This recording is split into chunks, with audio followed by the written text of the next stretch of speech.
ಉತ್ತರ ಪ್ರದೇಶದ ಹತ್ರಾಸ್ನಲ್ಲಿ ನಡೆದಂತಹ ಯುವತಿಯ ಅತ್ಯಾಚಾರ ಮತ್ತು ಕೊಲೆಯನ್ನು ಖಂಡಿಸಿ ದಕ್ಷಿಣ ಕನ್ನಡ ಜಿಲ್ಲೆಯ ಬೆಳ್ತಂಗಡಿ, ಪುತ್ತೂರು, ಸುಳ್ಯ ಮತ್ತು ಧರ್ಮಸ್ಥಳ ಭಾಗದಲ್ಲಿ ಇತ್ತೀಚಿನ ದಿನಗಳಲ್ಲಿ ದಲಿತ ಹೆಣ್ಣು ಮಕ್ಕಳ ಮೇಲಿನ ದೌರ್ಜನ್ಯ ಘಟನೆಗಳು ಹೆಚ್ಚಾಗ್ತಾ ಇದ್ದು, ಅತ್ಯಾಚಾರಿಗಳ ಮೇಲೆ ಎನ್ಕೌಂಟರ್ ಮಾಡಬೇಕು ಅಂತ ದಕ್ಷಿಣ ಕನ್ನಡ ಜಿಲ್ಲಾ ದಲಿತ ಸೇವಾ ಸಮಿತಿ ಜಿಲ್ಲಾ ಅಧ್ಯಕ್ಷ ಬಿಕೆ ಸೇಸಪ್ಪ ಬೆದ್ರಕಾಡು ಆಗ್ರಹಿಸಿದ್ದಾರೆ.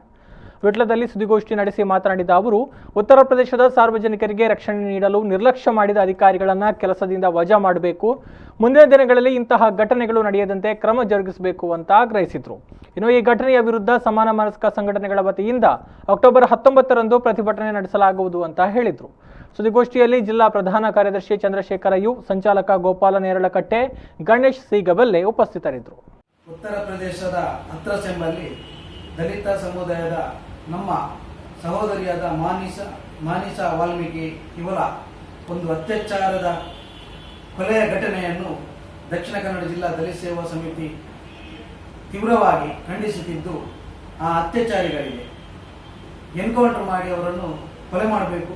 ಈ ಒಂದು ಪತ್ರಿಕಾ ಮಾಧ್ಯಮದ ಮೂಲಕ ಮಾಡ್ತಿದ್ದೇವೆ. ಹಾಗೆಯೇ ಈ ಬಗ್ಗೆ ದಿನಾಂಕ 19/10/2020ರಂದು ಸಮಾನ ಮನಸ್ಕ ಸಂಘಟನೆಗಳೊಂದಿಗೆ ವಿಟ್ಲದಲ್ಲಿ ಬೃಹತ್ ಪ್ರತಿಭಟನೆಯನ್ನು ಹಮ್ಮಿಕೊಂಡು ಆ ದಿವಸ ಆ ಒಂದು ಸರ್ಕಾರವನ್ನು ವಜಾಗೊಳಿಸಲು ನಾವು ರಾಷ್ಟ್ರಪತಿಗಳಿಗೆ ಮನವಿಯನ್ನು ಸಲ್ಲಿಸಿದ್ದೇವೆ.